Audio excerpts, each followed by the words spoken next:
Do you see me gripping the table? I'm seeing that movie off the rip. I see that poster and I'm like, I can't imagine being disappointed. trying to like sell Jerry Garcia's ashes to a cop or something. Sorry, Oscars. You win your own fucking award. Hello, Hi. welcome. We did it. Welcome back. Thank you. Look, we're back in the swing of things, recording. We are. Pretty weekly. regularly? Yeah, weekly, pretty much again, Mm-hmm. which is nice. Recording again next week. Yes. The one day I'm in town next week, we are recording. Are you traveling a lot for Comedy purposes? No, I'm traveling for life purposes. Are you going to Boston? Is that right? We're going to Boston. Okay. I'm doing one show Saturday night in Boston, but it's just a don't tell show. I'm not doing like a headline. I'm going to go back later in the year and do a headline to Boston. Oh, a don't tell show. A don't tell show. They've really carved out a space. Oh, they're great. And there's a lot of copycats now. Oh, tons. There's so many. I briefly did a copycat. Did you really? What For a weird while, place? for a while I did a thing. I was calling it Pop-Up Comedy Club, Mm-hmm. and it had nice branding and good photos and all that. And it was this funny thing. I decided not to do it after a while. I was just trying to run a couple good shows around Los Angeles that I can make a little money, so I wouldn't have to tour as much. Mm-hmm.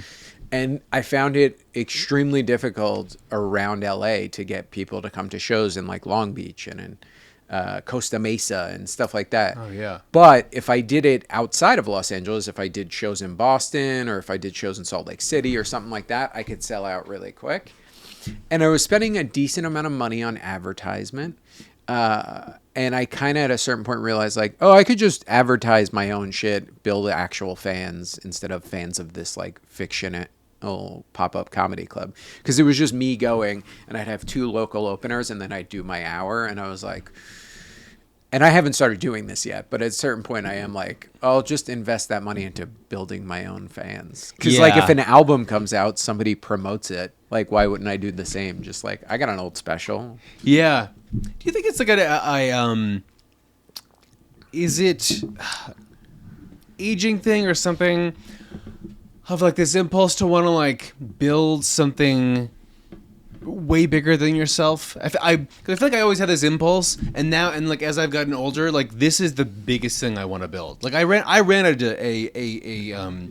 like a creative studio with a few friends before. I was like the executive creative director, and we were doing development and like ad agency kind of work. Yeah. And we were successful for a time, and even when we were making it, I was like, you know what? I don't think this is it for me, actually. And then, but all I really want to do is like this the most I want to promote outside of myself is like you, one other person, as much as I can handle, and I don't want to build like a Empire? I don't want to build an empire. I don't want to build it. Do you have an empire ambitions? I have doing fun artistic project ambitions. You know what I mean? Like, I would like to run my own production company at some point, but more in the line of like, it'd be cool to give my friends jobs. You know what I mean? And produce projects for my friends that I think are comedians who deserve work. And also, I think it would be cool to like do collaborations with like clothing brands I like to make like fucking JF Noah collab jackets. And I like this because it still, we just think still centers you at it. Because like the thing about a production company or the agency that I was running is like, you have to say yes to work to keep the company working. So like really quickly you have to like, for lack of a better word, you have to compromise. And like, it's really not fun. It's not fun compromising. Yeah. And my business is me, so there really isn't too much compromise. I mean, little here and there, but like, you know, I'm taking a TV show out to pitch right now, and like, I know if that goes, there's going to be like compromise, but like, I'd like to do those things too. You know, run a television show, can put a bunch of my comedian friends in it. I am at the point though that like the idea of just being a gun for hire is less attractive. It's just like, stand-up pays my bills. I have a good time doing stand-up. I love doing this podcast. And anything else I would have to do would have to be pretty cool or fun to do it. Yeah, it has to be pretty cool at this point. And I would have to like really like the people I'm going to be working with and stuff like that. Yeah. So if I am going into a creative project with someone and you're catching up on this back episode, no, I actually like you as a person. Is at the time of this recording, the Oscars have not happened. No, they are happening on Sunday. This is Thursday. Today's Thursday. Yeah, today's the day Gene Hackman died. Oh my God! Right? R.I.P. Do you suspect Foul play? foul play? Foul play. No, I expect the death from the Seventh Seal was waiting outside of his house for about 10 years. I love It's Gene. a little suspicious, though, right? What? He's like 97. But his wife died too, and his dog died. Oh, All of them dead. today? Yeah. Oh, that sounds like old people may have left the gas on. But or something. the fire department said there was no sign of a gas leak or carbon monoxide, and there were pills scattered on the floor, and 2 dogs are alive. But one dog died? One dog died. One dog probably ate the pills that were on the floor. That would make sense. What pills did they take? I mean, they also might have been 97 and ready to go, you know? he was 95. Yeah. Yeah. I mean, And he's living in Santa Fe. I don't think there was someone as grudging against Gene Hackman. yeah. He might have just been like, said to his wife, like, time to check out. And the Oh two my of God, them like were that movie, House of Sand and Fog. I haven't seen. It's Ben Kingsley and Mark Wahlberg and I want to say Jennifer Connelly. I love Jennifer Connelly. It's a weird mix, and it's like the spoiler is what I'm talking about, but it's sort of like a tragedy around American, like the American dream, if you can imagine. And Ben Kingsley plays like an immigrant who was like a doctor at some point, and now he's just sort of like working in a hotel, and like it's just like a sad slog the whole time. Yeah, kind of like, you know, what's her name? Mila Kunis. Her dad was like a rocket scientist and moved here and then became like a taxi cab driver. Oh my God, right. Well, that's the American dream. Yeah. But if I can spoil the ending for you, this movie, can I spoil the ending? Yeah, I'll never watch it. Ben Kingsley and his I hate Ben immigrant wife realize that like they're like everything is just like done. Like they cannot recover from the terrible financial, like I think one of their kids dies or something. It's really fucking heavy, sad movie, and they just like hop on the roof to watch the sunset and pop some pills and pass away on like lawn chairs on the ceiling on the ceiling on the roof. Woof. It's real fucking heavy. It's a heavy House of Sand with a name like House of Sand and Fog. Yikes. It's also if you not own a rewatch. Also, if you own a house on a beach, maybe sell it and get a condo. Yeah, I think Keep on on for 10 more years. He could have sold the house. Yeah. He could have done that and just got an apartment. I think maybe he was like rich. Anyway, heavy movie. The Oscars. It might have won Oscars. Maybe. I don't even know what year it was from. I don't really care to look it up because it's Yeah. not. I only just remember this very sad thing. One quick thing. You got a favorite Gene Hackman movie? Oh, The Conversations. It's great. It's also The Conversation. The Conversations is my text thread with him. He's like, where he was like, Like, hey Gene, man, don't take I'm the out. pills. He's like, I'm out. Peace sign emoji. Oh, I buried the lead on that. Yeah, I forgot to tell me that he texted me. He's like, dog, you can have my vintage t-shirts. I love The Conversation, Francis Ford Coppola movie so much. I got to see it on 35 at the Los Feliz 3 a couple years ago. Excellent movie-going experience. Like one of the best ending shots in a movie. Oh my God. It's so cool. It's so good. And his weird, like, the rain jacket he wears that's a little, like, transparent. Yeah. And it just has this sort of, like, uncomfortable, fleshy feeling to it. Yeah. Correct me if I'm wrong, a pre-famous Harrison Ford? Oh, yeah, like early on Harrison Ford. Yeah, like pre-Indiana Jones. Oh, 100%. Yeah. It might be like a post first Star Wars Harrison Ford. Oh, really? Yeah, but like right around the same time. Conversation and Star Wars happening right around the same Yeah, time. they really feel like completely different eras to me, but I guess they are. Yeah. Yeah. 70s. Yeah. Do you have a favorite Gene Hackman movie? Shit. I mean, if you would have asked me in my 20s, it would have been the Royal Tenenbaums. I mean, like, that's still... Yeah, but there is this really great Gene Hackman movie. Why is it's not Tender as the Night. Fuck, it's gonna kill me now that I can't remember the name of it. I have it on DVD where he plays this washed up football player, like professional football player who becomes like private detective and is searching for a like a missing girl who's like down in Florida, and it's like very 70s noir, like fucked up detective story. It has a name of something else. That's why. Not Hoosiers. Not Hoosiers. Not for right. Private investigator.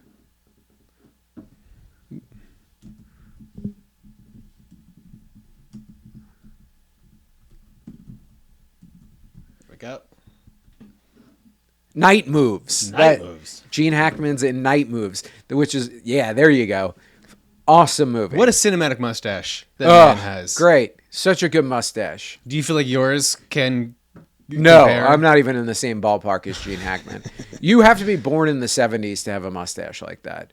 But it's this really cool, interesting, weird, fucked up movie that feels like it only could have been made in the 70s. So this will be my one thing I recommend up front for the episode. Oh, that's that if you good can, one. go see Night Moves. It used to be on HBO Max. That's how I found it. And then it went away, and I liked it so much, I bought it on DVD. Whoa. Physical media. Physical media, which will be one of our soon coming up episodes. Turtlenecks. That should be another episode. Yeah, there's like a therapist in it. There's like... So 70s. The therapists were like very center stage in the conversation. Yeah. 1975, it feels like... It's one of those movies where you're like... It feels almost like a Michael Clayton-y kind of movie. Oh. It's not like a perfect movie. I think a lot of movies in the 70s felt like Michael Clayton. Yeah. It's not a perfect movie, but it is like a really good movie. If that makes sense. Was this woman... Was she in... Jennifer Warner? Was she in The Long Goodbye? That's like one of my favorites. I love The Long Goodbye. This is kind of like The Long Goodbye if it made sense. Oh yeah, Long Goodbye is what a vibe. Yeah, that is a vibe. Okay, I want to ask you, because we're tangentially talking about the Oscars. We're talking about awards. We are. We have some Oscar categories today. The mood is awards. The mood board is awards. Yeah. Have you ever won an award in your life? Actually, yeah, I have. I won track and field. No. No. The laugh on that was. No, I won some like short film awards for movies I made in my early 20s that I entered into some festivals. Oh, that's cool. Yeah, I won some like audience awards. I won like an online contest for short films, and I won the New York Fun Film Festival. I think I won the audience award for like best film or something like that. That's pretty cool. Yeah, this is like 20-ish years ago. A long time ago. I used to make short films. Did you get a physical thing, or was it like a little like a certificates? Yeah. And then one of them I won a little bit of money, and then I won a grant at one point to make a movie that fell apart. And then I won an award in school for something. I don't remember what it was. Being a sweet little boy. It was kind of like, even though you're got all these disabilities, you still worked really hard. And we recognize you award. It's a hey, look at you award. Hey, you're doing it, buddy. You're doing it, buddy. I got the hey, you're doing it, buddy award. That's great. I would take one of those in my 40s. Yeah. I would love that. Oh, God. Any kind of recognition. I won an award for Best Art Direction for the 24-hour film festival that I did. We did one of those in New York. Oh, yeah. That was I love the 24-hour film That was festival. fun. That was a printout situation. Had that for a while and then lost it, of course. Yeah. I won a very meager scholarship at SVA.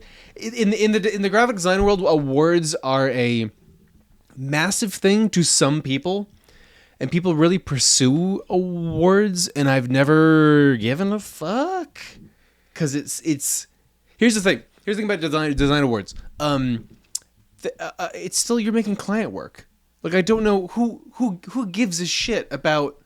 If you're hiring a graphic designer to design your logo for your brewery or whatever, like, ooh, an award. Like I don't know I don't know who cares. I don't know what it's such. Well, it's such an insular, self-congratulatory thing that I don't know what I'm supposed to do with this. The point of this is to get a job. The point of this is to make money and work. Yeah, I'm sure awards and graphic designs are kind of like television spots for stand-up comedians. It's like, hey, here's something I can point to that can tell you I am a professional. Yeah, no, you're right. And also, they used to mean more than they used to mean more than they do now, probably. That's probably also true. Where, like, now, if you could just point to, like, hey, I made this video go viral, people are like, sweet, here's some money. I think it's more just like, hey, you can afford me. That's the award. The award is work. Yeah. Yeah, I don't know. I've always, it's never been a pursuit of mine. When I was younger, there's an award that we're going to talk about on the Awardsies later, or whatever we're calling it. Yeah. That I really wanted as a kid. Oh, really? Yeah. Well, should we just jump right in here? Yeah, let's do it. So, our first category, unless you want to set this up, Please, go ahead. There's no Oscars for graphic design. Which is wild because marketing and posters are what sell movies. And so we are going to give away the Oscar, the Moodboard Oscar, for best design for best picture poster. Let's move these over a little bit. So, number one, have you seen any of the Oscar movies this year? I have not seen a single Oscar movie this year. Oh, actually, that's not true. I've seen Dune 2 several times because it would be playing in hotels constantly. I have seen Dune, and I've seen The Substance. I haven't. I want to. Catherine was like, let's watch it. And I was like, it's very gory. I don't think you're going to like it. Oh, my God. Because she hates gore. It's rough here at the end there. I thought I have like a relatively okay stomach for it, but it is truly Cronenberg in how nuts it gets. So I haven't studied these prior to this. Yeah, I threw this together for us last night. But I think this is great. I mean, okay, here's the thing about movie poster design is like it's still a commercial. It's still something that has to it's like book covers are a different thing, right? Because that's a personal experience and there's like they say don't judge a book by its cover and all that, but like a book cover is really not doing much to get you to read the book. It's sort of there to like sell the book. It's there to sell a book, but it does so much less work than a movie poster, which is like I think of the movie poster as way more of a like advertising vehicle than a book cover. So there are like, and I think we'll kind of get into it. Like there are posters that are like well designed that I don't think would do a good job putting butts in seats. And then there's posters that I think put butts in seats, but I don't think it's necessarily an exciting design execution. You know what I mean? Yeah, I will say this: of all of these posters, only a couple of them feel very like, "Hey, this is a Hollywood poster." Mm-hmm. Which one is that to you? So it's funny. The Amelia Perez ones. There's two of them, right? Yeah. So you can tell there's we made this poster before we were trying to win Oscars, and we made this poster. Oh, wow. Yeah. Look at that.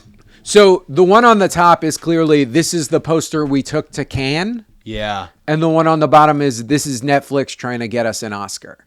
Yeah, because you got to put the faces on the thing. The faces on the thing. And there is like, none of these posters have it because they were all made by people who probably have a touch of taste. But there is like a movie poster now that could be any movie poster at all. I totally agree. Like, I remember I made a meme. I got to find this and I'll send it to you and we can cut it in right here. There was a Justin Timberlake movie, a Mark Wahlberg movie, and Matt Damon movie, and they all came out around the same time and pretty much had the exact same poster. And then I cut all those together and put them together and just was like, January 6th, the movie.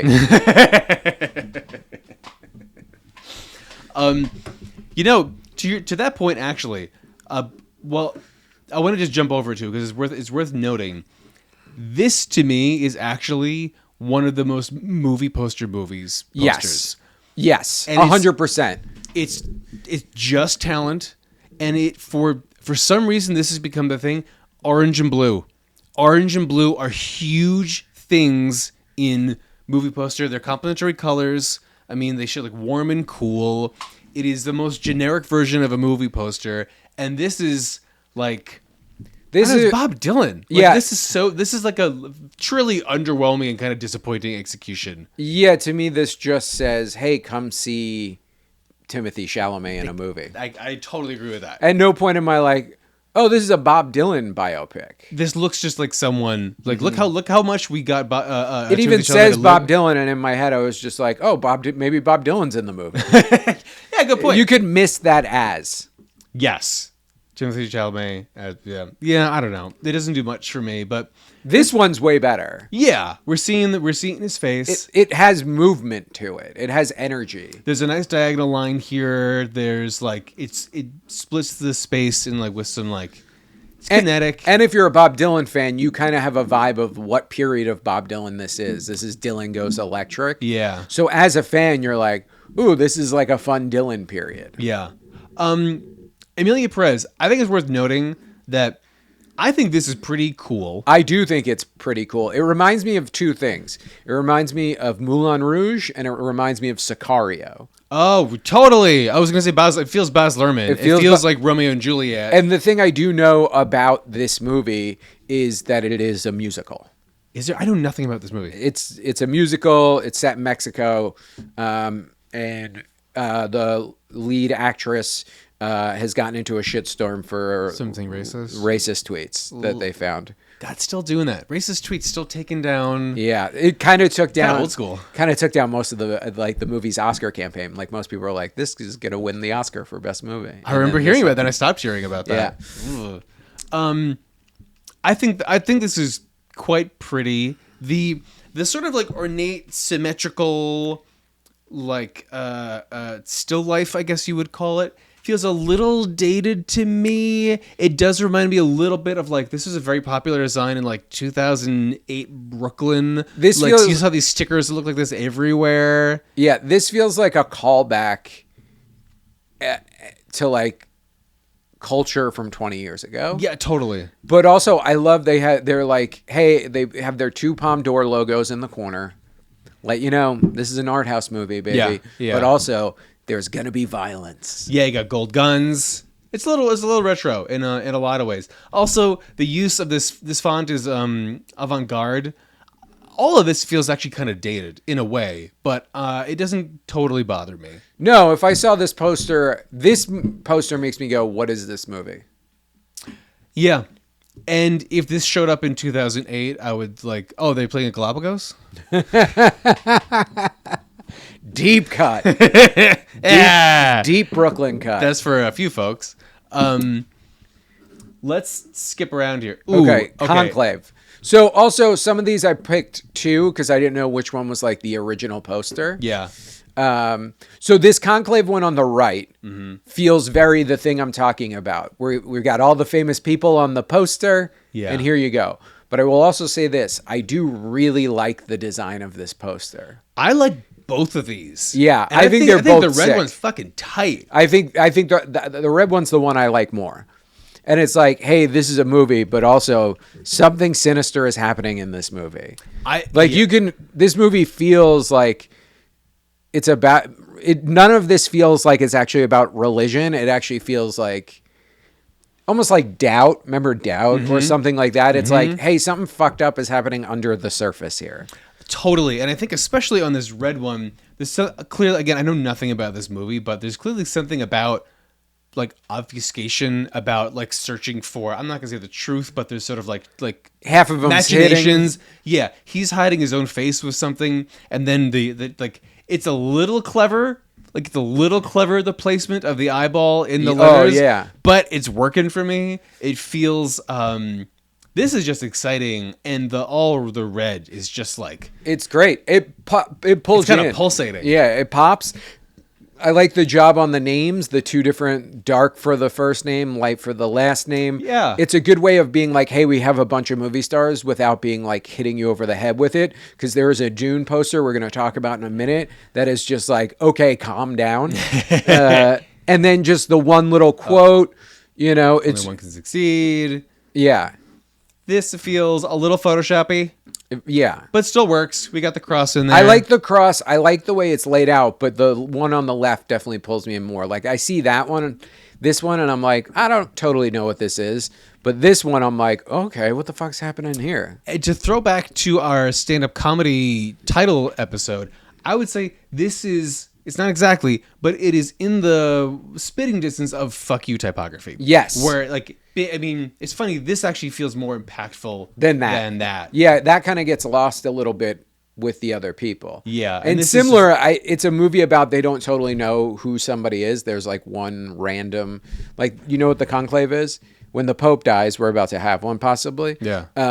They call all of these like top priests from around the world to come, and they all sit in a room together, and they there's like burning smoke, and they all vote on who they think the next pope should be. And they go to do that, and there's one person too many, and they don't know who the imposter is, and they're trying to figure out who it is while they're voting for the next pope. That's a great, they should make that movie. They did.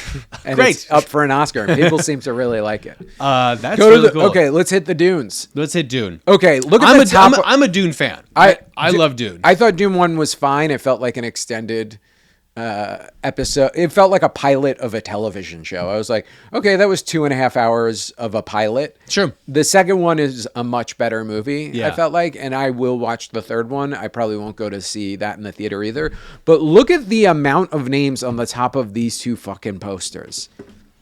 I mean, it's a packed cast. It is a packed cast. It's a huge cast. It's a huge amount of characters in a book. No one's going for this cast. I mean, they're going for the two people. They're going for... Yeah. Also, Timothée Chalamet, 2 Best Picture movies 1 year. Come on, buddy. He aspires to greatness. He does. We'll get into that too. I mean, this is pretty, like, we don't need all that. So, okay, we got the sandworm, the flying bug things, the different planets. Ornithopters. Yeah. And then the Dune Part 2, and then the two of them walking. Middle one is killer, right? The middle one is the one. It's so tight. Like, the middle one's clearly the teaser poster that originally came out, and then the other ones are like the IMAX poster on the right. It's like, hey, remember, these are the stars. Come see the stars you love. And the one on the left is like, here it is for the nerds. I love this one. I think the typography. I've always thought the typography on the Dune movie stuff is like, it's so simple. It looks so good. It's so fucking effective. This could be its own app. It could be its own computer company. Yeah. But it just looks great. It's both timeless. It feels both 80s sci-fi and current. It's great. Yeah. I think let's move quickly through the substance here. Okay, I put a bunch of the substance posters because I didn't know which one was like the real one. The one on the right was the first one I saw. This guy? Yeah, which I believe is like maybe the German poster or something like that. And then the one on it's like fun, but the one on the left, I mean, that's showstopper. Yeah, the white bathroom. It's funny. Also, like not even putting the star on the poster, just seeing the scar, you're like, what is this fucking horror movie? And then the quote is absolutely fucking insane. Hell yeah, movie. God, you know, it's funny. You don't like it? Well, you prefer the red one. No, this one puts butts in seats. I think this is for the horror fans. Yeah. And it does it because you see something gnarly with someone's body. But having watched the movie, this one does more for me. Yeah. Seeing the two of them together.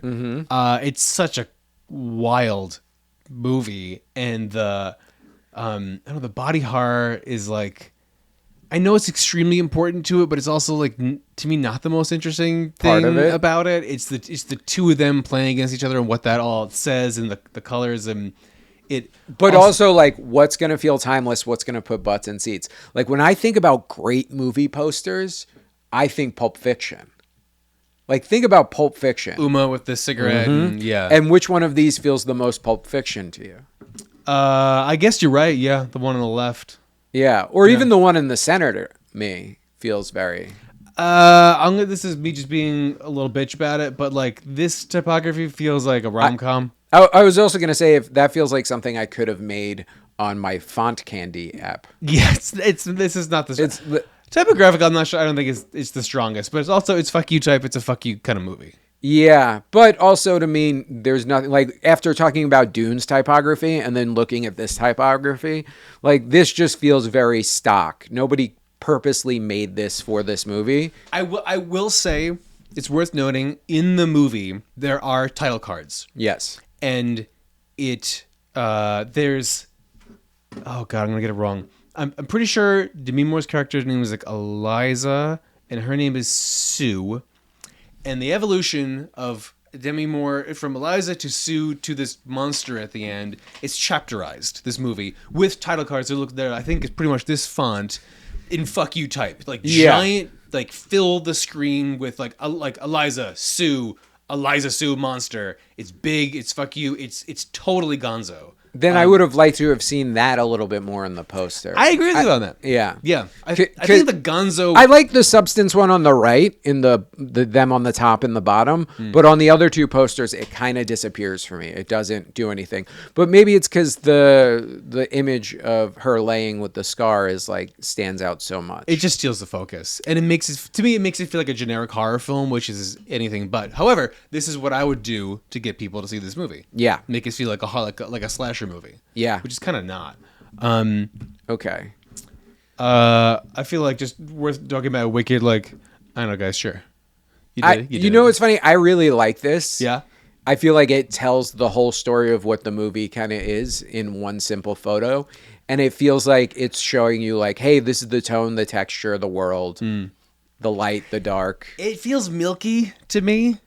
It's lacking. I mean, that's what everyone's talking about with the actual movie itself, that the color treatment of it, the processing of it felt very hazy and a lot of atmosphere in it. And then people were comparing it to the actual Wizard of Oz in Technicolor and like the bright colors representing this dream world. And the actual movie itself was like very hazy, like there's fog throughout the movie. And people were kind of disappointed by that. It was hard to figure out what the fuck you're looking at, which was a weird choice. And I feel like that's kind of represented in the poster here. Yeah, I mean, it's a little busy. It's a movie poster. It's a big old movie poster. This similar to Dune. This feels like a big blockbuster movie poster to me. Yeah, but effective and not bad. Not a bad movie poster. And I think it's better than the hey, we're just putting everybody lined up next to each other. Yeah. On the poster, you're getting a little bit of the story. Let's talk about Anora. Fucking love it. This is the movie out of all this and The Brutalist, which I think we should talk about next. Yeah. Anora is like, I can't believe I still have not seen this movie. I haven't seen it either. I know. Because it seems like I'm a movie that by is 9:30 these days. Yeah, and I awake at 4:30. And I'm just busy with work stuff. Yeah, but like this is the movie at 22 would have been my favorite movie. Not even seeing it, just knowing. Oh my god! Art house? Are you not the immediately? neon? Are you not immediately in thinking? I'm immediately going to Lost in Translation. Oh, 100%. Focus features. Focus. Yeah, this is that. The one on the right doesn't really do it for me. The one on the left is so exciting. Fucking love. Oh my god. Yeah. She's like a radiant, gorgeous person. Yes. And the buzzing neon of the name. And like the neon behind her, the thing that looks like fireworks above her, which I think is actually just that place in Vegas where there's a screen above you where you can go walking through. Yeah, the necklace, just the energy of it. It has tremendous. I mean, like I don't know how to say it because it feels a little bit crass because she's like a young woman, but like just sex appeal. It's got tremendous sex appeal as a poster, not just like she is a sexy young woman, but like this is gonna be a sensuous kind of ecstatic movie. So there was a third poster that I left out that was her on a couch or in like a dark room by herself that was much more sexy. But I felt like these two did a better job of saying like what the movie was. I will say this. If I was 20 years old again, walking with my little village voice under my arm, walking down the street, looking at the posters outside the Angelica to pick out which one of these movies I'm going to see, I'm seeing that movie off the rip. I see that poster and I'm like... I can't imagine being disappointed. I just seeing this and being like, oh, this is my kind of early 2000s indie film. 100%. Like this has a little bit of, this screams, hey, the studio gave us a little bit of money. You don't know any of these people in it, but every one of them is going to be a star in 5 years. Get ready to be obsessed with everybody in this thing. And it's going to have the flavor, the tone, the texture, it all reads. You're going to buy the soundtrack at Virgin Megastore. Oh my God, am I? I'm going to walk right over to the Tower Records on 8th Street after this. That is still there. Yeah, this just reads as like, you see this poster and you know that there's a full movie in this. I think that's a perfect assessment. I totally agree.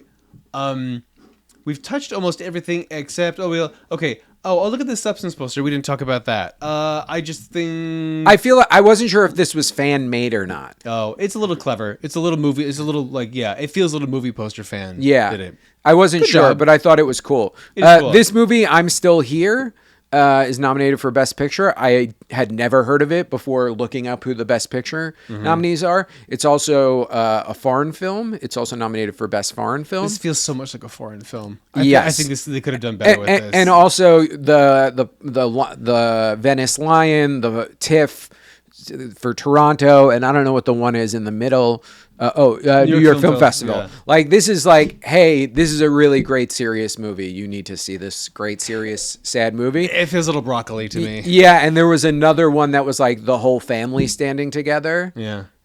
That I couldn't find in a high enough quality to even put in here. I'm sure it's a good movie, but this is turning me off. Yeah, this movie is, hey, this is going to be a hard watch, and you're going to be happy you saw this, and you're never going to see this movie again and not think about it ever again. You're kind of House and Sand and Fog situation. Yeah, it's like, we made a hard movie.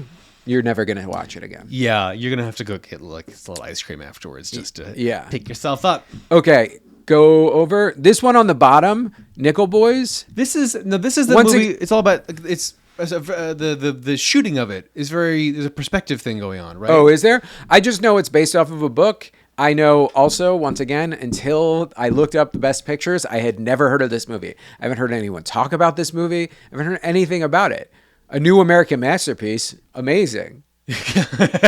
I'm happy for you. I'm happy for you. I think it's something where it's like it's shot from each of their literal point of view, like their eyeballs. Oh, really? The entire thing. So what you're telling me is it's based off of the British talk show, a TV show from Peep Show. That's exactly what I'm telling you. Yeah, that doesn't feel new to me. It's supposed to be very good.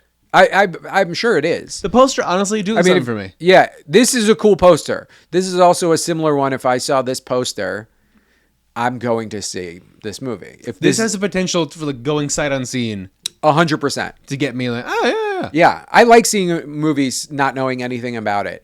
And honestly, seeing this poster, I would be like, yes, I'm going to go see this. Like, this looks cool. The perspective of it, the smile, it looks fun. The font is whatever. But a new American masterpiece stands out enough to go, people like this movie. Yeah, the typography makes me feel like it's a late 90s movie, like Scent of a Woman or something like that. Oh, funny. Just like kind of like when all movies of like the early mid the 90s were just sort of like a serif font with like a red line underneath it, yeah, like almost like a Castle Rock logo. Exactly that. But this as a poster with this camera angle is exciting. You know what's funny is that we're talking about the design of this. Also, there's the foreground of like, it looks like they're looking at a mirror on a ceiling or something.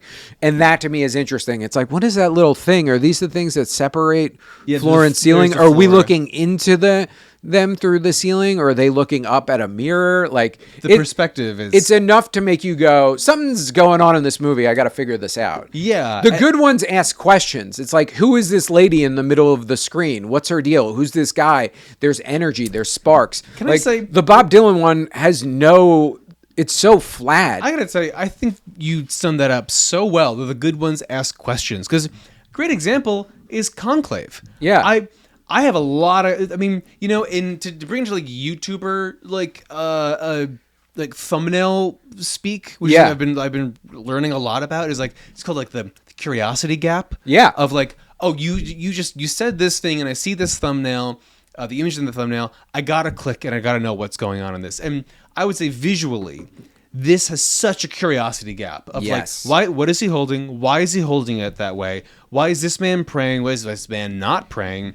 And this is just giving me a bit of a cast. Yeah, where the Bob Dylan one is just like, we got a biopic for you, baby. Yeah. If you like Bob Dylan, it's more Bob Dylan for you. Yeah. Let's talk fucking Brutalist. Come on, baby. Who is this guy? You see this? That's a question. You see this and you're like, okay, I'm in. 3 Golden Globe Awards for Best Picture? Sure. Like, A24, I'm loving it. Like, this is an exciting poster. That's look at the blue and orange. The blue and orange showing up again, but you can do that and make that feel cinematic. And are these sparklers? Is there fire happening, or are these just like lens flares? Or is this blowtorch? Because clearly we're building something. Yeah, it's asking questions. It makes you ask a question. You're like, what is Adrian Brody so seemingly like thoughtful or frustrated about? He's building something. Something's happening in front of him. Is he a mobster? Like, what? He's wearing like 1950s clothes. Like, I don't know what this is. Yeah, but I'm in. Then the other one feels like the book cover. This feels like a book cover. Like, if you told me this was a book, I'm buying this book. I would. Yeah, that's a book that if again, I mean, sometimes I'm nervous about how much we New York ourselves, but like, I don't know. If I'm in the Strand, this is getting picked up. I was gonna say, if I'm the Union Square Barnes and Noble and skipping class, and just sort of like I'm gonna see that on the 3rd floor and be like, ooh, this is the book that changes my life. This is the book that makes me interesting. Yeah. So I would say out of all of these, who are you giving the Oscar? Well, I'll say this: out of all of these posters, 4 of them make me want to go see the movie. Right? Four nominated: Nickel Boys, Conclave, the red one, Anora, and The Brutalist. The rest of these movie posters kind of disappear to me. Right? Yeah, the only one I would add on that end to that is the Dune in the middle. Oh yeah, the Dune in the middle is cool, but you know, for my personal sensibilities, that's not pulling me out to see a movie. I get you. You know what I mean? Like, I want to see a Focus Features art house movie at the Angelica in the early 2000s. So, for me, the Oscar. Excuse me. I'm going to give the Oscar to The Brutalist. Me too. Anora was very close. Same. But if I'm just judging by on like someone doing the design of a poster, that feels like Anora feels like an amazing job. That's so much the photograph. And I feel like The Brutalist, there's something a little bit, I don't know. It's such a tie. But Brutalist, it feels more clear. 100%. If I'm giving an Oscar to one of these, it was The Brutalist. And like, Anora is great, Conclave's cool, the other one, the Nichols Boy, is great, but like, that's a fucking movie I want to go see. You know what I mean? Yeah. Like, there's no part of this. Like, it's just every part of it. The angle, still easy to read. The 2 different choices in colors, excuse me, makes me want to sneeze. Even just what they do with like the A24 logo, giving it that little bit of extra like line on the floor to balance out the line with on the side of The Brutalist. I just think it's also a simple but like brave thing to put your whole thing to tilt the whole thing at an angle. I'm not sure if this is like, I wish I was more well versed in like Brutalist architecture, if that's a reference to it in some way, but it's so arty. It's such an artsy decision to make and not just turn into fuck you type, fill the frame perfectly, you know? Yeah, and also it doesn't feel like generic font. It feels like they made this font for this specifically. It's all got a little bit of a roundness, a little bit of a thickness to it. I love it.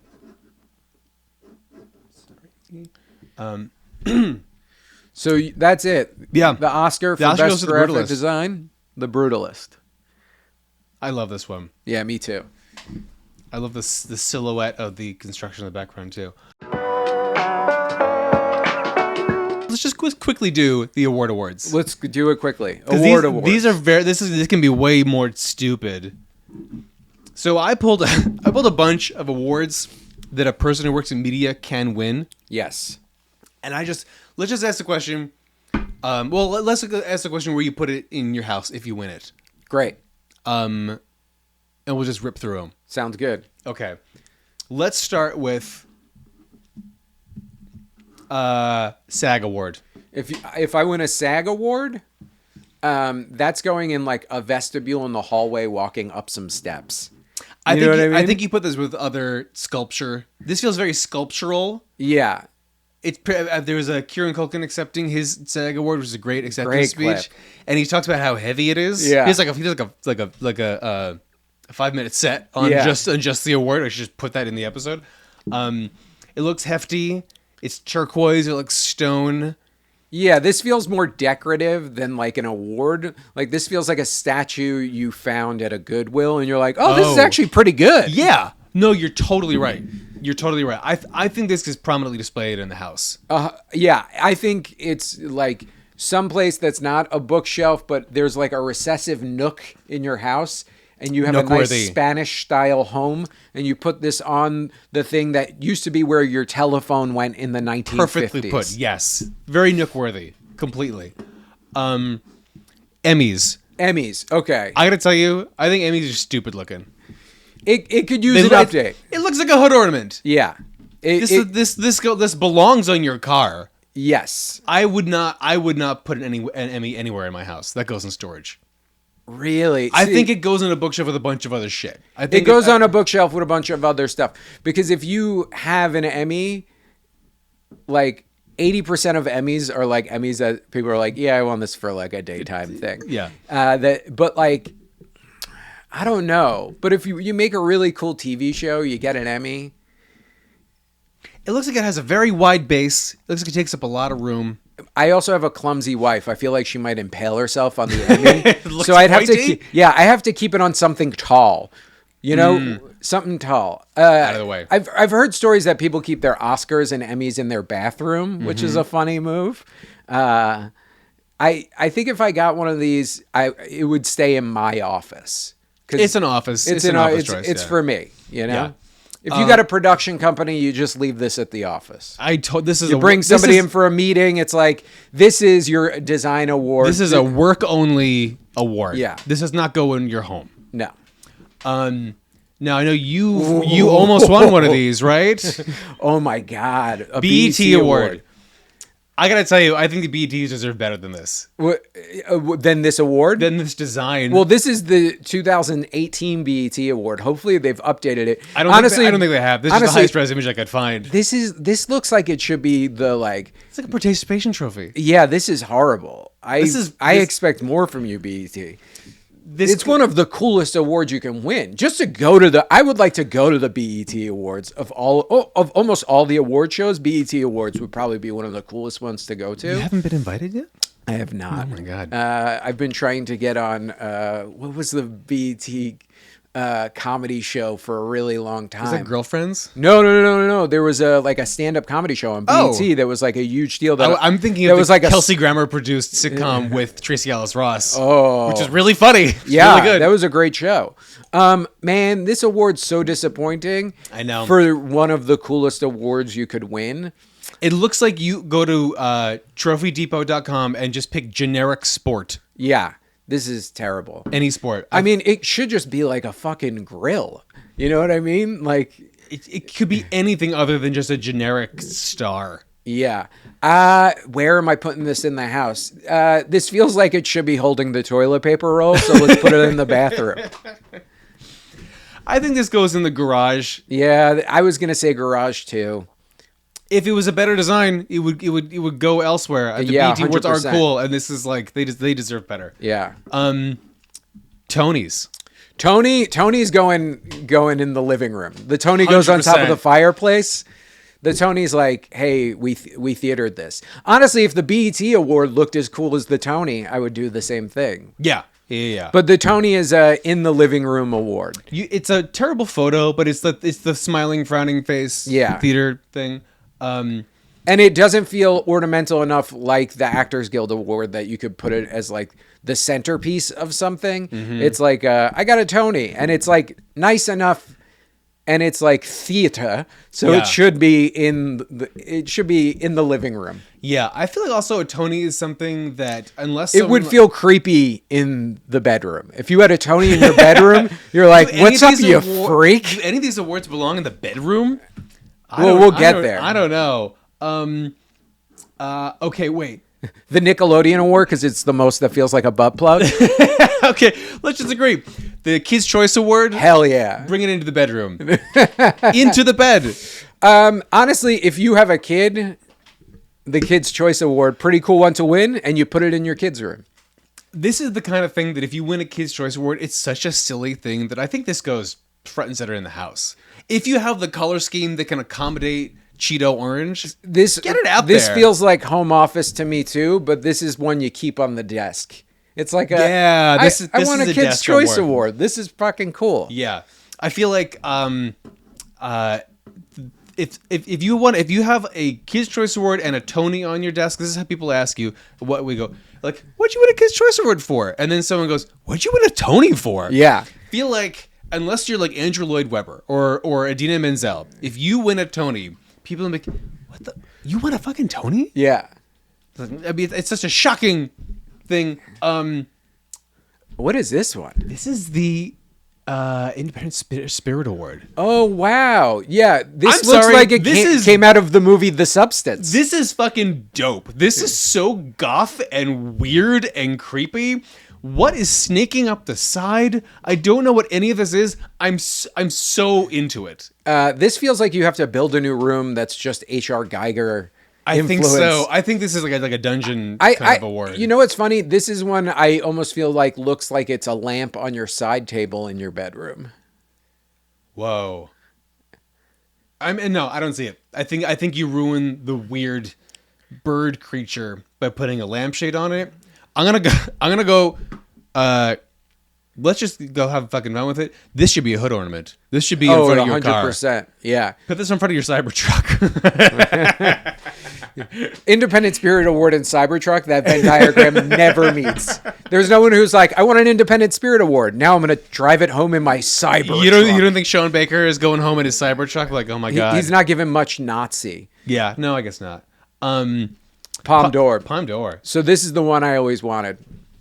When I was a younger man, when I was in my early 20s making those indie films. The lucite thing that kind of throws me. This is a newer one. The old one, really? The older one didn't have that giant rock behind it.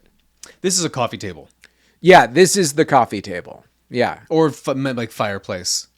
Yeah. Not even the fireplace. Mantle. If you want a Palm d'Or, you keep that in your house. There's a level of class to it. I think these two go together. This is a Pulitzer. I mean, if you want a Pulitzer feels more you keep at the office. I feel like that's at home because you're a journalist and you don't have people over. But people win Pulitzers for not. I guess it was journalism and. Or I'm thinking Peabody. Peabody, yeah. Sorry, I think Pulitzer is just journalism and like letters is the thing that said. I don't know what that means, letters, but yeah. I think it's like a big coin you get. Yeah. I don't know. It feels quite busy, but it does feel like the Janus logo. It feels like when you fall on rough times, it's the first thing you bring to the pawn shop. Golden Globes, trash. I mean, it even looks cheap. Trash. Throw in the fucking trash. I mean, it looks terrible. Yeah. Why is it such a smooth sphere? Or not sphere, but like cylinder on the bottom. It looks like someone just duct taped something to the top of a can of spray paint. The word Hollywood is on it. Yeah. Maybe I grabbed the wrong image, but this was like the most high res I could find. Yeah, that Hollywood Foreign Press. Looks so. Oh, Hollywood fake. Foreign Press. That's what it's on there. Yeah. I don't know. This looks That's a garage. In a box with spray cans. Yeah, it's a weird thing because it's like cool to win one, but it also feels like it's not an Oscar. Not an Oscar. Speaking of, let's just we gotta rip through these because we have a biopic thing to do after this. Yeah. Oscars, sure. I mean, I think the Oscars, any room in the house, it's a cool move. I think so. You can keep your Oscar in your bedroom. People think you might use it for weird sex stuff. You can keep an Oscar in your office, and then you hear the stories of the people who keep it in the bathroom. That's a funny one. It's charming. It's a self-effacing. Yeah, because also everyone knows you win this, the next year you get a good payday. Next couple of years of your career don't go so great. Because most people get a little too selective, or they do something a little too serious, or they do the big money grab. Like nobody wins an Oscar and then just goes. Very few people have won an Oscar and gone on a great run. You got Tom Hanks. I was gonna say Tom Hanks is the only one I can think of. Yeah. Grammys, it's cute. Yeah, Grammys is an office one for me. It's something you would keep in the office. I wouldn't have it in my house. Similar, like, I don't know why, but Bookshelf feels very bookshelf to yeah, me. Grammy versus Oscar. Oscar feels more prestigious than a Grammy. I know to each their own, they're kind of the same thing. Yeah. But just the physical look of a Grammy, you're just kind of like... Literally a statue, like it has like a person holding a sword, I guess that's what Oh, that's the Oscar, yeah. And there's like a little gramophone. Yeah. I don't know. It's kind of a bookshelf thing. Yeah. I still have a weird soft spot for the VMA award. I think that's one of the coolest ones. It is one of the coolest ones, right? I would rather have a VMA than probably almost any of these. I think out of all of them, if you want one, I think an Oscar or a Grammy would be the coolest. Like if I won a Grammy for a comedy album, I would be like, oh, cool. I have a Grammy for a comedy album. That's kind of fun. But if I won a VMA award, I'd be like, fuck yeah, dude. Like that oddly would go for, like for our generation. Yeah, for our generation, for like 13-year-old me, be like, I got to hang out around Britney Spears. I was gonna say, why is Britney Spears? No, she's not going to the VMAs anymore. No, she's hopefully not going too many places. Yeah. MTV Movie and TV Awards is now called. I think this is also trash. Yeah, this goes with the Golden Globes. Yeah, it's kind of like a step down. It's funny. It feels like a step down from the movie award. It looks like a promotional thing you send out to like try to get people to come. Yes, exactly. Yeah, we'll give you one if you come. If you replied yes, you've won an MTV TV and movie award.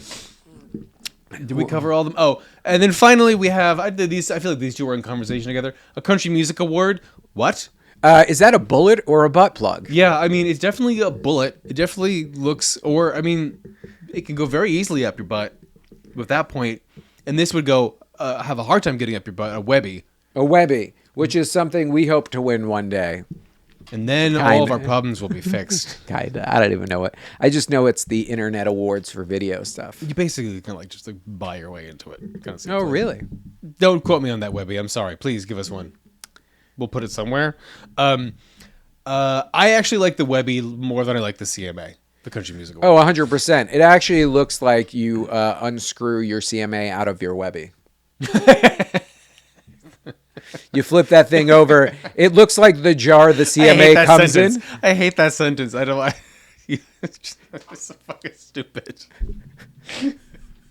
You unscrew your CMA out of your Webby. If you told me that if you worked in IT and told me that's what I have to do to get my email to work, I'm like, oh, okay. Can you help me with that?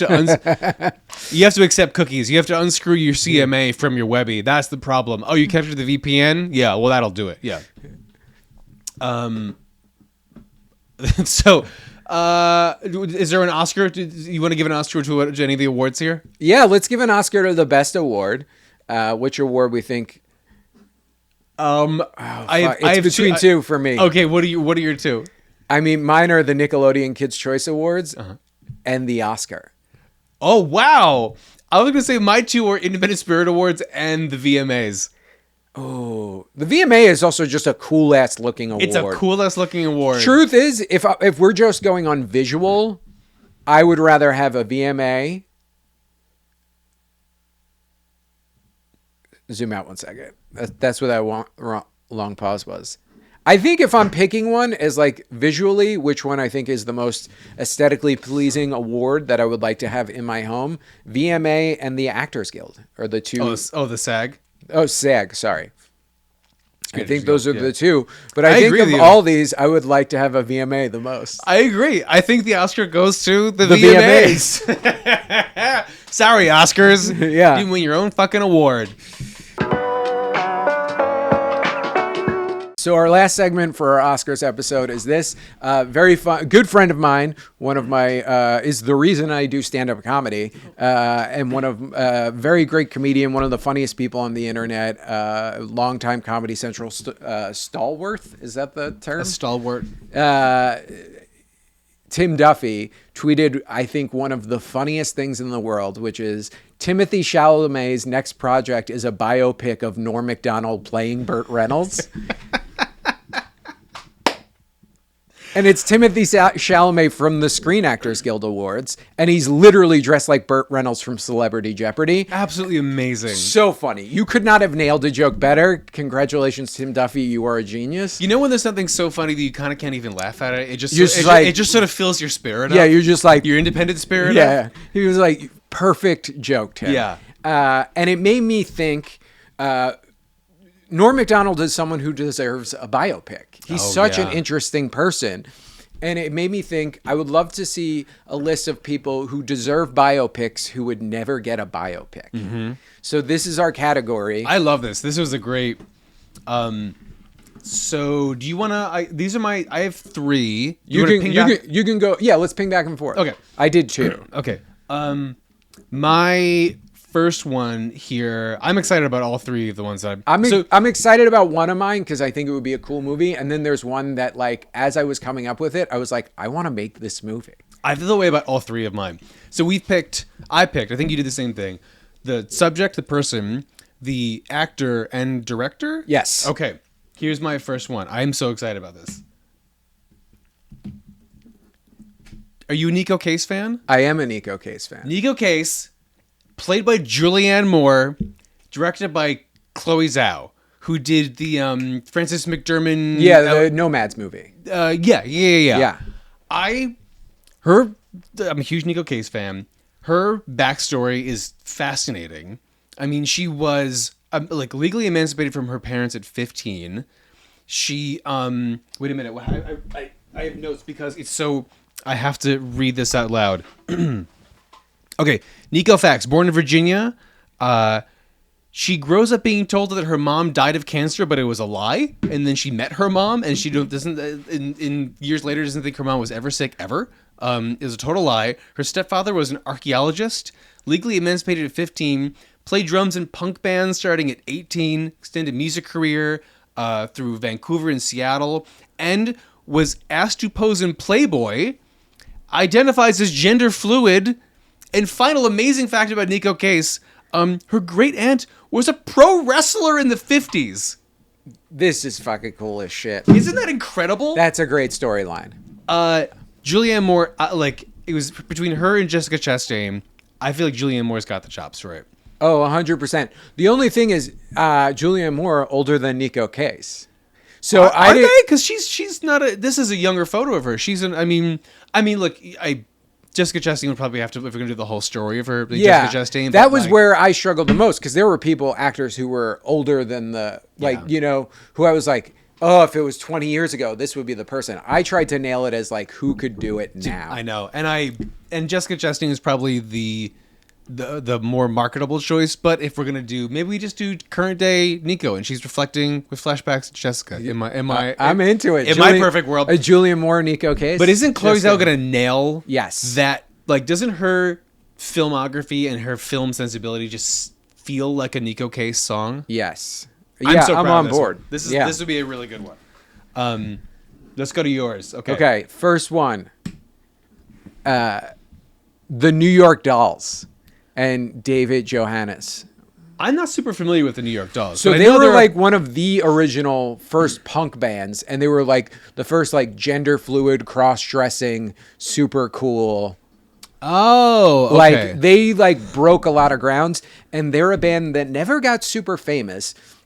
Though David Johansen was around forever. You would know him from things like Scrooged, or like he was like an actor in the 80s, and he was also Buster Poindexter. He's this guy who had this really interesting, constantly changing career. He's like a musical genius. I mean, he's this like Morrissey's favorite band, and he like their music influenced so much other stuff, and they were like mid 70s, like similar to like Lou Reed and the great Lou Reed and like and Bowie and all those. They like were like on the edge of like gay culture and gender. And it was just like, they had 2 records. They like blew up fast and burnt out fast.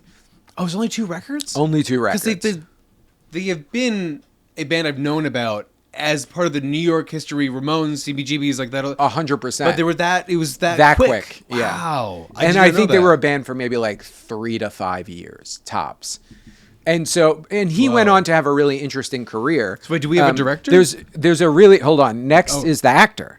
Oh, so, I see. Let's reveal. Yes, Charlie Plummer. Look at this. Zoom in on this.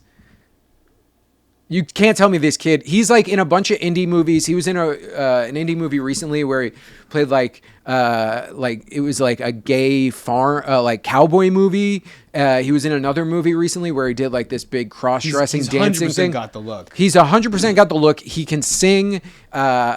He's not related to Christopher Plummer, which is a huge bonus.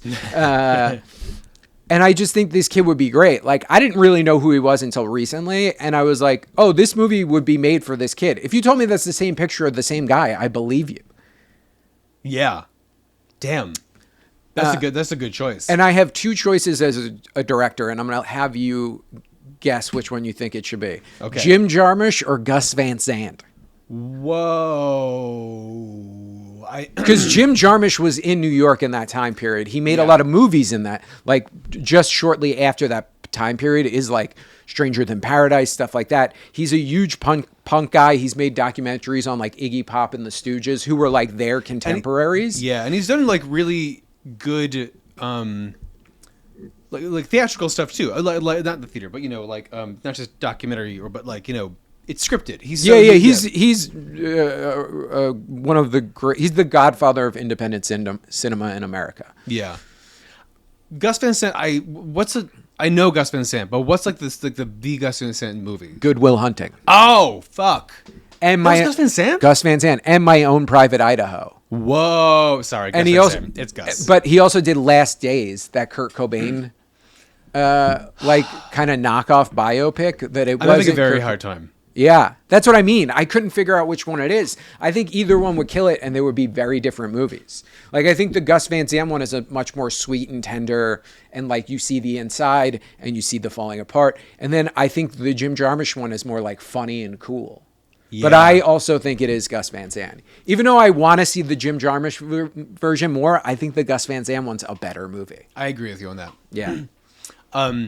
Damn, that's really good. Yeah. Okay, I'm excited to show you my next one. I also think, who would I pick for the director on this? Oh, well, I don't know. Let's say I kind of forgot who the director is. Oh, wait, sorry, that's a wrong photo. Oh my God.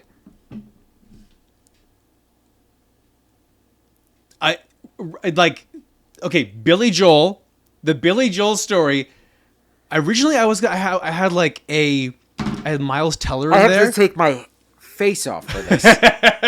But Jonah Hill was the last minute addition because he's got the hangdog look. You need a New York guy directing it, someone who can make it a little bit funny, but a little bit like raw. Yeah. And get him all the way up to him like, drunk driving and shit like that. Safdie's going to do it. I'm so down for this movie. Yeah, I would go see this movie. Funny fact, Jonah Hill is actually playing Jerry Garcia in a Martin Scorsese Grateful Dead biopic. No shit. Mm-hmm. He got arrested in New Orleans, like fake drunk, trying to like sell Jerry Garcia's ashes to a cop or something. It's a weird story. I just feel very proud of this. I don't know Billy Joel's personal story so well, but he's such an American, like, he's beloved, but also like a little bit of a punchline, but also incredibly talented. Insanely talented. Yeah. Yeah. And then like he spanned a bunch of decades, and he like started out in metal bands, then went to piano bars, was living in California for a little bit, then moved back to New York and became like the quintessential New York guy. Yeah. And I wanted a New York guy as the actor, but I think Jonah Hill's got the face for it. I think he does too. And could play younger and older Billy Joel. 100%. Yeah. Have you seen the Turn the Lights Back On music video for Billy Joel? Yes. I think we might have talked about it on the show. It's super really exciting. I think you watched that, and that's almost the trailer for the movie. Oh my fucking God. Absolutely. Yeah. Absolutely that is. Give that a VMA. I got one more. Okay. Can I show it to you? Yeah. You have no... I have one more too. Sorry, I'm very excited today. Okay. Yeah. No, you're okay. So this is the one that I started thinking about it last night before bed, and I was like, I want to make this fucking movie. And it's an interesting one because it's not one person, it's two people. Okay. Penn and Teller. David Letterman and Conan O'Brien, and it's called A Tale of Two Late Shows. And it is literally it's the Julia and Julia of late night TV. Uh-huh. And Do you see me gripping the table? Yeah. Like I am. And so it starts with young David Letterman going from stand-up comedian to daytime talk show host, that failing to doing late night with David Letterman, to losing the Tonight Show to Jay Leno. Mm-hmm. While Conan, it's Conan's whole rise through SNL to getting the Tonight Show. To getting he got late night with David Letterman. Yeah. And he was bombing on late night with David Letterman. And it's the period where they were only giving him a contract week to week. And it was going so terrible until Letterman came back on the show. And it kind of calmed everyone down. And it was Letterman like knighting him. Oh. And then we also know the future where Jay also steals the Tonight Show back from Conan. He's got a clear enemy. Yeah. So it's basically the story about both of their rise and how Letterman comes back to save Conan at the end. And that's the last scene. It's like him coming on the show, and we know Conan's going to be okay, but we also know Conan's going to lose the show to Jay, which is why Dave lost the show. I have to apologize. I've been interrupting you a lot in this episode because I get so excited about some of the things we're talking about. I am dying to know the casting on this. Okay. Do you feel confident about it? I feel confident about it, and I'll show you in 1 second. Okay. So, the kid from Stranger Things as Conan O'Brien. I gotta say, I'm on board. I know. Without overthinking it. Without overthinking it. He's long. He's got the same gawky thing. Could probably be physically funny. He could play a young Conan. He could have to show the vulnerability we've seen in late Conan. In young Conan. 100%. He'll have to do that. He's got the bone structure for it. Yeah, it looks like it could be his kid. I totally see it. It's a hair Thin job. Wolfhard. Yeah, it's a haircut and a dye, and you swoop it the other way. I totally see it. Okay, so Dave. Wait a minute, is this Cooper Hoffman from Licorice Pizza? I was thinking about him today. Yeah. Him playing a young David Letterman, similar hairline, kind of similar square face. Cooper Hoffman's a little bit more like built, like stocky than Dave, but Dave was like an athlete. But I think it would be a good mix. Yeah. I think it would be good. So he's the young Dave, he's the young Conan. I think it's great. I'm on board with this. And what I want to say about Cooper Hoffman is that I was looking up a lot of like young actors to put in these things. Yeah. And this is maybe a whole other episode, but I have a big concern about this crop of younger actors, that there are no schlubs. Yeah, and Cooper... He's the only schlub. I know. He's the only one that can play a character and be under 50. He's going to have a wide range of a career, this guy. Yeah. I will say that. Okay, and if you didn't like these, I had another option, which, can you go to the right, please? Yes. Which is... Oh, here we go. Eddie Redmayne plays both of them. Pass. I'm going to pass on He plays, but look at him. He could be both Conan or Dave. Zoom in on that photo. Tell me he's not Conan. Tell me he's not David Letterman. Fuck, you're right. He could be either one. Damn. He kind of is. Yeah. He's the Midwestern Conan, but he's like fuck, yeah. Even though he's English. I'll tell you about, I'll give you this. In the play version of this. Yeah, it's him doing it, all the characters. I see him doing, yeah. Very nice. Doing both. I don't actually think he's the right guy, but I do think he could do both of them. He's got the range. He's got the range. I think that's great. Okay, so... director. Director. Once again, I'll leave it up to you. Where it's a conversation, but here we go. Paul Thomas Anderson. Look at us. Josh Safdie. Do you have a way you're leaning? Well, here's the thing. PTA and Hoffman have made a movie together, and him and his dad have a long relationship. Also, Paul Thomas Anderson has a connection to the Lauren Michaels. No, to the Lauren Michaels world. His wife is Maya Rudolph. Oh, he knows Conan. Of course, yeah. He's been around that world.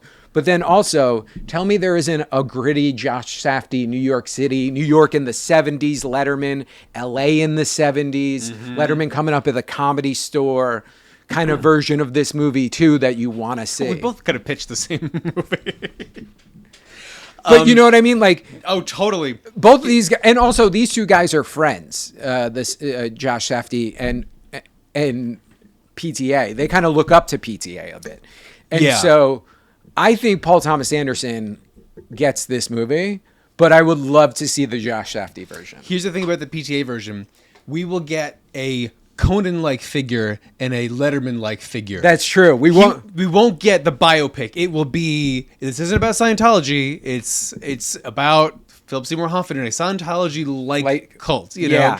So then in that case, I want Josh Safdie because I want the actual story. I want that too. Yeah. I think Josh Safdie on that. And I think it would be cool. And you get the more darker, fucked up side of Letterman because we all know he has a bit of a temper and an anger. Yeah. And we know Conan kind of is known for being such a sweet guy, and we get to see the Conan getting kicked around Conan. Yeah. And I'm sure he had some anger in there too. Oh, 100%. You're not a comedian like Conan unless you have a little bit of anger in you. Yeah, some spite to Boston Irish. There you go. But like, tell me this isn't a movie you want to see. The Julia and Julia version, A Tale of Two. I'm very excited about it. Like, I want to watch this movie.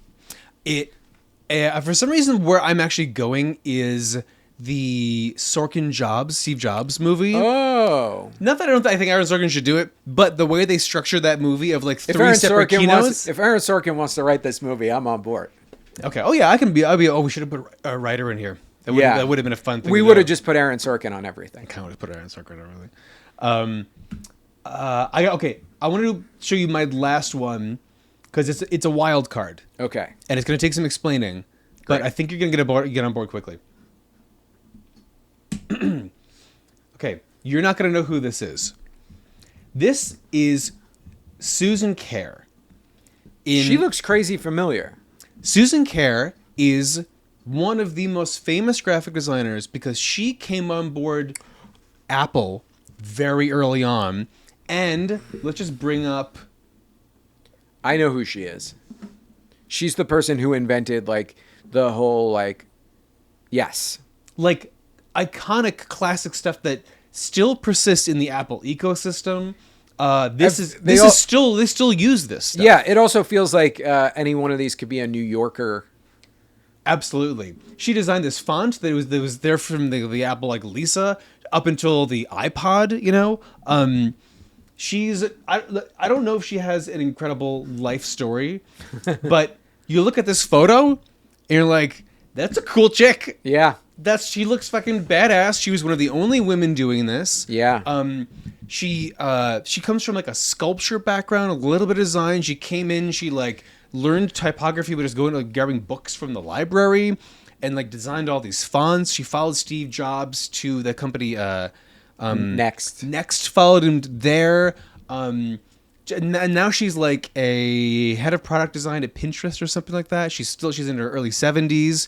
She's kind of an amazing person in the design world who is not really talked about as far as like the classic, like in the pantheon of like Italian or New York designers, you know? Yeah. Like Massimo Vignelli or Milton Glaser, these big swinging dicks, or Paul Rand of like design.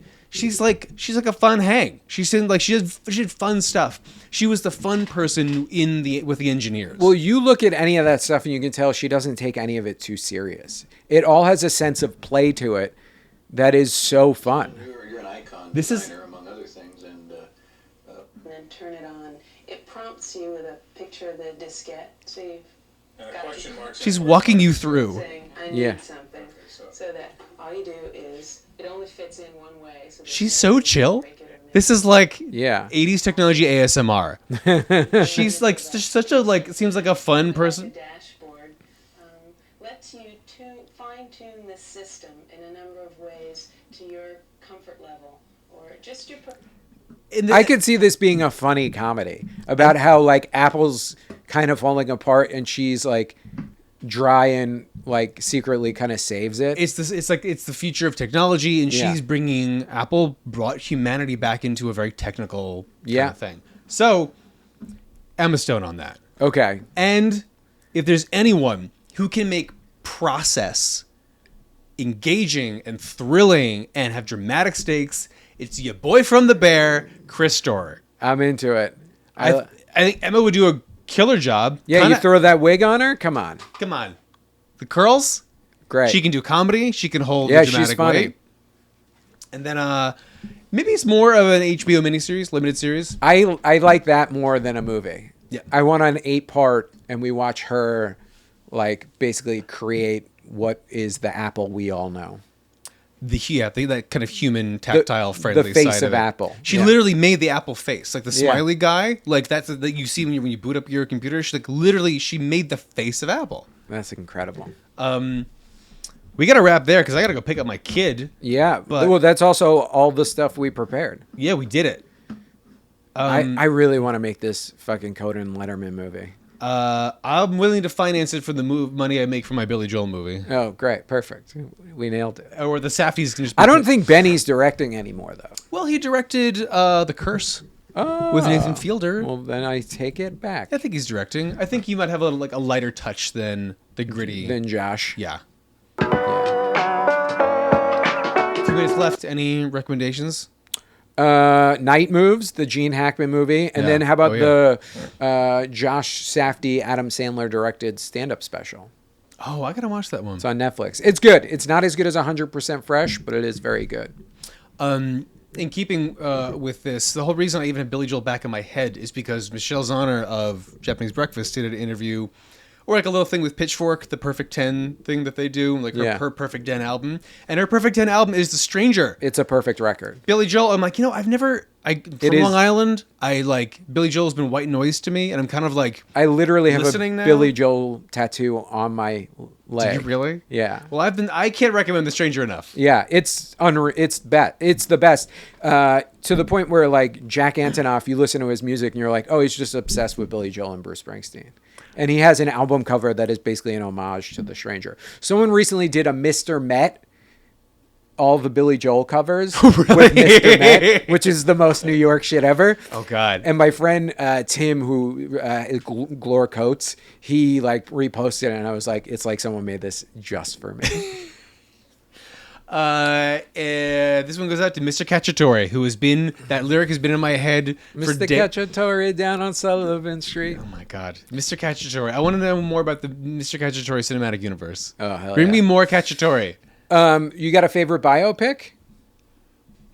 Shoot, do I? It's a tough one. They're all a bit like it's like they did it. You did the thing. No, I don't think I do. I do. I think there's a Serge Gainsbourg one, which is really weird and has animation and like prosthetic, like crazy puppetry and shit. I don't remember anything else about it. I'm not saying like my favorite, but I like Serge Gainsbourg and I like someone going weird with it.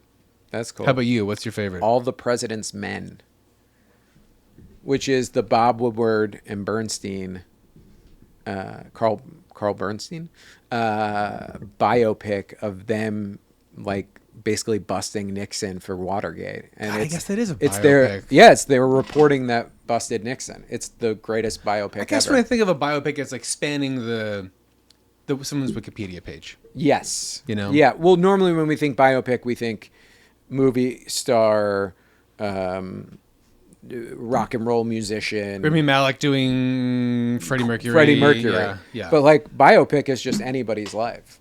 I can't wait for a Monica Lewinsky biopic. I thought about doing that one. I, Tonya is pretty good. I, Tanya's phenomenal. That's Great a good one. biopic. You have to go left of center for it to be interesting. Yeah. I think. Yeah.